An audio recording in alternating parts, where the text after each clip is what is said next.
시청자 여러분 안녕하십니까. 지금부터 전학현의 안보정론을 시작하겠습니다.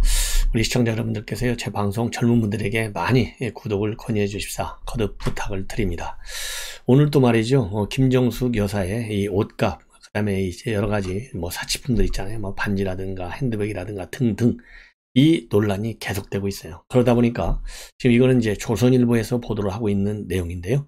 과연 그럼 미국에서는 어떻게 하느냐, 이게 이제 참고적으로 나왔는데, 역시 미국은 미국답게 굉장히 엄한 것 같습니다. 그래서 원칙적으로요, 미국의 경우에는 영부인이 입는 옷 완전히 100% 본인이 다 부담한다고 합니다.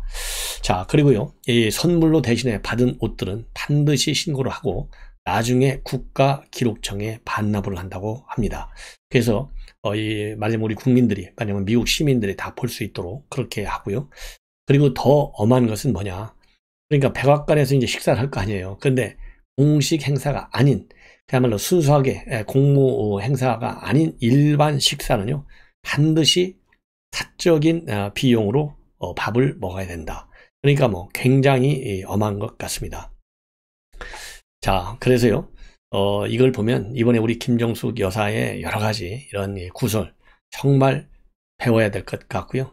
제가 보기에는 이 김정숙 여사가 들어가면 그럴 가능성은 전문한 것 같아요.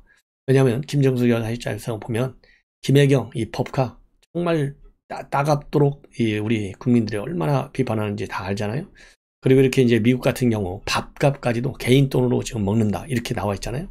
이런 걸 보면 그동안에 김정숙 이 여사가 우리 국민들로부터 얼마나 실망을 많이 줬고, 또 이 여론에 얼마나 강한 비판을 받고 있습니까? 이런 것들을 반면 교사로 삼아가지고 김건희 여사의 경우에는 이런 문제가 별로 없을 것 같다, 이렇게 생각이 듭니다.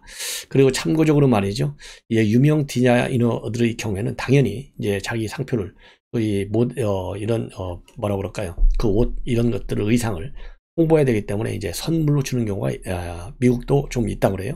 자, 그런 경우에도 전부 다 이 옷을 입고 나서는 전부 이 반납을 한다고 합니다. 그리고요, 이 돈이 이제 엄청나게 많이 들잖아요. 예를 들어서 이제 미셸 오바마, 패션감이 굉장히 뛰어났기 때문에, 그리고 이제 멜라니아 같은 경우에는 이 모델 출신이잖아요. 그래서 이 옷 가격도 굉장히 높았다고 그래요. 수천 달러에서 수만 달러까지. 그런데 여기에 세금이 그래서 들어갔느냐, 이런 질문들이 늘 따라다녔는데 그런 경우가 거의 없었다. 그래서요, 미국에서도 이러한 논란이 종종 있어 온 것은 사실인 것 같습니다. 그래서 결론적으로 의상비는 본인이 직접 지불하는 것이 관례로 되어 있고, 그리고 실제로 이거를 철저히 지키고 있다, 이렇게 보입니다.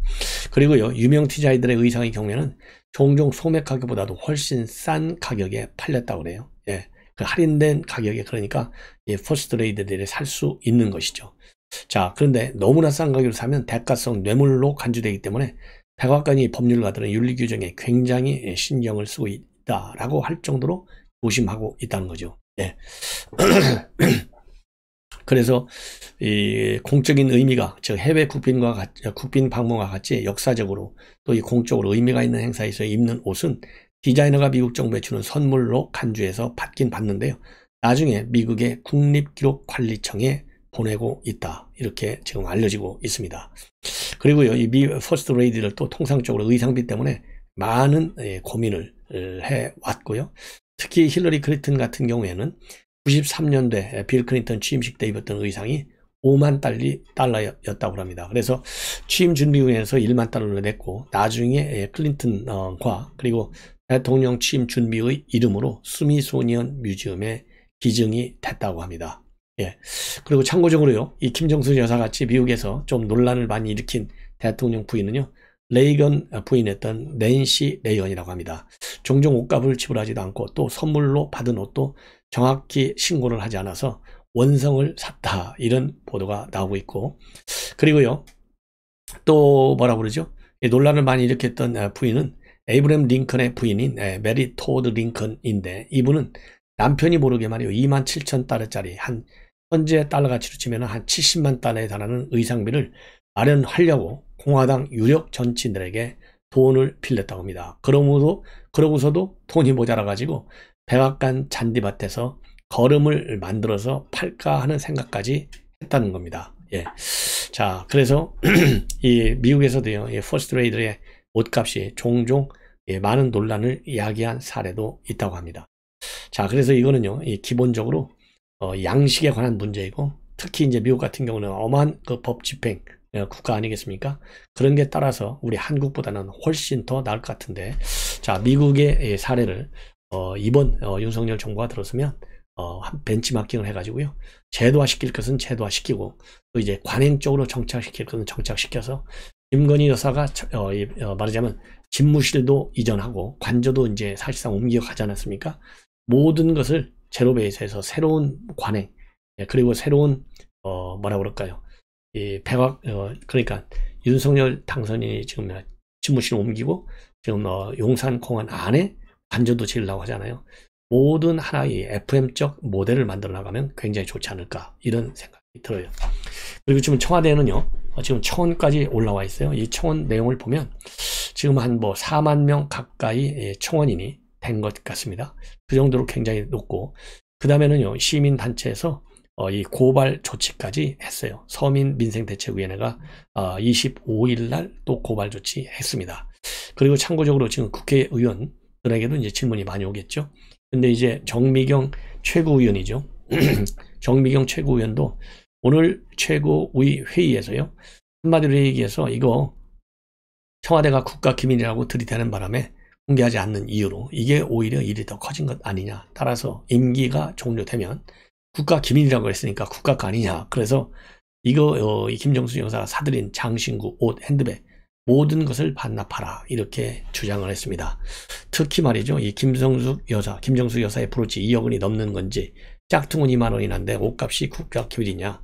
특활비로 대통령 배우자의 옷값을 계산했다면 그 액수를 과연 대통령의 옷값 등 비용과 비교했을 때 더 과도하면 안 되는 것 아니냐, 이렇게 해서 비판을 하고요. 특히 문재인 대통령이 2015년도에 새정치민주연합 대표 시절에 지금까지 막대한 특수활동비가 제대로 된 사후 감독 없이 마구 지출됐다, 이렇게 비판을 한 바 있는데, 모든 정보를 투명하게 공개했다고 국민께 하지 않았느냐. 정답은 바로 여기에 있다. 따라서 의전비, 즉 김 여사의 의전비 옷값 투명하게 공개하라, 이렇게 주장을 하고 있습니다. 자, 그 다음에는요, 그래서 지금 이제 특활비 지금 문제로 인해서 국가 기밀이다, 공익에 반한다, 이렇게 해서 지금 이제 옷값이 사회적인 큰 이슈가 되고 있어요. 자, 옷값 얘기는 이제 이 정도로 하고, 그 다음에 이준석 대표가 말이죠, SNL에 그러니까 쿠팡 플레이의 오리지널 SNL 코리아, 여기에 주기자가 간다 코너가 있잖아요. 대선 때도 대선 후보들이 여기에 가서 참 뭐라 그럴까요, 쉽지 않은 질문에 곤욕을 치는 경우도 있어서 이 방송이 좀 인기가 좀 있었어요. 근데 오늘 이준석 이 대표가 대선 끝난 이후로는 처음이고, 대선 때부터 합치면 두 번째 출연을 했어요. 여기에서 이것저것 이제 묻기도 하고, 또 역으로 이준석 대표가 이 주기자한테 묻기도 했어요. 자, 근데 여기서 굉장히 뭐라 그럴까요, 중요한 발언 중에 하나는, 내가 이제 충분히 정치적으로 큰 거 아니냐, 제발 좀 박근혜 퀴즈라는 말은 좀 안 했으면 좋겠다, 상당히 불만을 표명한 거나 마찬가지예요. 뭐라고 질문했냐면, 박근혜 퀴즈하고 영선 당대표 중에서 반복 좀 그만했으면 하는 단어가 뭐냐, 이렇게 질문하니까 박근혜 퀴즈다, 그냥 이준석을 까면 되는데 박근혜 퀴즈는 이제 안 해도 될 것 같다, 이렇게 대답을 했어요. 자, 이거는 제가 보기에는 다른 때 같으면 뭐 이렇게 얘기하는 게 좋겠죠. 그런데 지금 박근혜 전 대통령이 바로 엊그제 퇴원을 해서 달성 4주에 입주했어요. 그와 관련해서 이준석 대표가 축하난을 보냈는데 안 받았어요. 그래갖고 다른 문으로 이 박성민 비서실장에 갔는데 다른 문으로 돌아서 간신히 축하단을 배달해 줬어요. 전달했어요. 이런 분위기를 보면 설령 속마음은 박근혜 퀴즈 이런 얘기 듣기가 싫다 하더라도 제로선 당대표 이렇게 돌려서 대답을 했으면 훨씬 더 낫지 않았을까. 그러면은 이 박근혜 전 대통령이라든가 그 지지자들이 볼 때 그래도 이준석이 정말 정치적으로 많이 컸구나, 속으로는 박근혜 퀴즈라는 얘기를 듣고 싶지 않았을 텐데, 야, 그래도 제로선 당대표라는 말을 안 듣기를 바란다. 그러니까 박근혜 퀴즈는, 이 퀴즈가 여기서 이준석 대표가 말도 잘하고 굉장히 머리가 빠르잖아요. 여기서 얘기하는 퀴즈라는 거 하는 것은 나이를 얘기하는 거 아니에요. 뭐 그 박근혜 퀴즈의 정치적인 상징성을 이야기하는 거잖아요. 이거는 뭐 100살 먹어도 박근혜 퀴즈예요. 예, 뭐 좋은 의미가 됐든 나쁜 의미가 됐든. 예, 그래서 이거를 꼭 나이와 동일시한 개념으로 보고서 그런 말 그만 좀 해달라, 이런 얘기는 아니다라고 저는 보고요. 이렇게 직설적으로 박근혜 퀴즈 안 들었으면 좋겠다라고 하는 걸 보면 역시 머리는 뭐 정치적으로 얼마나 성숙했는지 모르지만 이 정서적으로는 아직도 더 커야 되겠다. 정치적으로는 더 커야 될 필요성에 있는 것이 아니냐, 이런 생각이 듭니다. 그리고요, 윤석열 지금 당선인이 굉장히 먹는 것에 많이 이제 같이 식사도 하고 그랬는데요. 과연 이 윤석열 당선인의 이러한 이 오찬 정치 이런 것과 관련해서 당선인이 메뉴를 직접 고르냐, 이런 질문을 하니까요. 어제 저녁도 같이 먹었는데 윤 당선인이 무엇을 먹겠냐고 안 물어보고 시킨 것 같다. 그래서 당선인은 원래 먹는 것이 진심인 편이다, 이렇게 얘기를 하고 있고, 그 다음에 윤 당선인 최근 만난 사람들 중에서 누구를 제일 좋아할 것 같으냐, 그래서 안철수 단일화해준 사람이냐, 아니면 이준석 대표같이 이대남 표를 많이 얻게 해준 사람이냐, 인수위 멤버냐, 맛집 사장님이냐, 이렇게 물으니까요, 맛집 사장님이다, 이렇게 답을 했습니다. 그리고 대통령이 되면 다가오는 사람들이 일적인 얘기를 많이 하려고 달려드는데, 저도 당대표 하면서 그런 느낌이 드는데 일 얘기 안 하는 사람이 제일 좋다, 이렇게 얘기를 했습니다. 그리고 이준석 대표가 이 주 기자한테요, 3번씩이나 이번 대선 때 누구를 뽑았느냐, 이렇게 역공한 내용도 상당히 주현영 기자죠, 뭐라 그럴까요, 재미있는 질문 중에 하나인 것으로 그렇게 지금 보도가 나오고 있습니다. 자, 이번에는요, 조국 장관의 변호인으로 활동했던 변호사 김진수 변호사, 이 사람을 추미애 가요 대한법률구조공단 이사장에 임명을 했어요. 이게 굉장히 좋은 자리예요. 여러분들 곽상도 의원 여러분들 아시죠? 곽상도 의원이 민정수석 오기 전에 대한법률구조공단 이사장을 했어요. 굉장히 좋은 이 공공기관입니다. 자, 그런데 이 김진수 이사장이 말이죠, 지금 예산을 사적으로 유용했다라는 의혹에 시달리고 있습니다. 바로 노조가 신고를 했어요. 그래서 이 법무부에서 이 진상조사를 다 끝냈고 곧 공단에다가 통보할 예정인데, 지금 노조 측 입장을 보면요, 이 공단으로 넘어오는 조사 결과를 봐야 되겠지만은 경찰에 고발하겠다. 그래서 경찰 수사를 받을 그러한 운명에 처해 있다. 이런 보도가 지금 나오고 있습니다. 자, 그러면 뭘로 예산을 이용했느냐, 사적으로 이용했느냐? 바로 작년 1월, 11월, 12월에 직원 복리후생비 708만 원 정도의 돈을 갖다가 개인 후원단체인 행복공장에서 비누를 구매하는 이런 데 썼다는 거죠. 사적으로. 이게 이제 문제가 되고 있어요. 그리고 최근에 이제 8개월간 식사비하고 경조사비로 약 8천여만 원을 법인카드 현금으로 지출했는데, 여기에는 고교, 대학교 동문, 사법연수원 동기, 또 지인들에 대한 것들이 식사비하고 경조사비로 들어가 있다는 겁니다. 그래서 이 공단 측에서는요, 물론 뭐 사적 예산 유효한 적 없다 이렇게 하고 있지만은 지금 이 업무 추진비를 경조사비로 지출한 거, 이거가 지금 이제 노조 측에서는 문제시하고 있어요. 그래서 이런 것들이 이제 경찰 수사를 받을 수밖에 없는 그런 상황으로 가는 것 같고, 노조는 이 법무부 조사 결과가 미흡할 경우에는 직접 고발을 한다. 그러면 이제 결국은 뭐 조사받는 것이죠. 자, 그리고요, 이 공단은 문재인 정부가 출범한 이후로 주로 이제 좌파 인사들이 이사장을 맡았다고 합니다. 그래서 민변 출신인 조상희 전임 이사장의 경우에도 특정 직원에 대한 부당 인사로 19년 3월 공단 변호사 노조로부터 고발된 바 있어요. 그런데 2019년도에 경찰 조사에서 말하자면 직권남용 혐의가 인정된다. 그래서 기소 의견으로 검찰에 송찰했는데요. 검찰 자기네끼리잖아요. 그러니까 검찰에서는 불기소 처분을 내려가지고 논란이 있었어요. 그래서 이 법률구조공단 이사장의 이런 비리 의혹들 철저하게 수사를 통해서 밝혀져야 하는 게 아니겠느냐, 이런 생각이 들고요. 자, 오늘 김재원 최고위원이 결국 대구시장 공식 출마를 선언했습니다. 그리고 윤석열 당선인이 됐기 때문에 대구시의 발전을 위해서는 본인이 최고적입니다 라는 점을 굉장히 강조했어요. 뭐라고 했느냐, 대구가 실질적으로 윤석열 대통령을 배출했다고 대구 시민 모두가 그렇게 생각할 텐데, 그에 걸맞게 윤석열 정부에서 위상과 위치를 점해야 된다고 본다. 그렇게 할 수 있는 시장은 결국 저밖에 없다고 확신한다. 이런 입장을 밝혔고요. 그리고 이제 유형아 지금 박근혜 전 대통령의 변호사, 최근에 말이죠, 대구 수성구로 이사한 사실이 알려졌습니다. 그래서 대구 정가가 상당히 술렁이고 있다, 이런 보도가 나오고 있어요.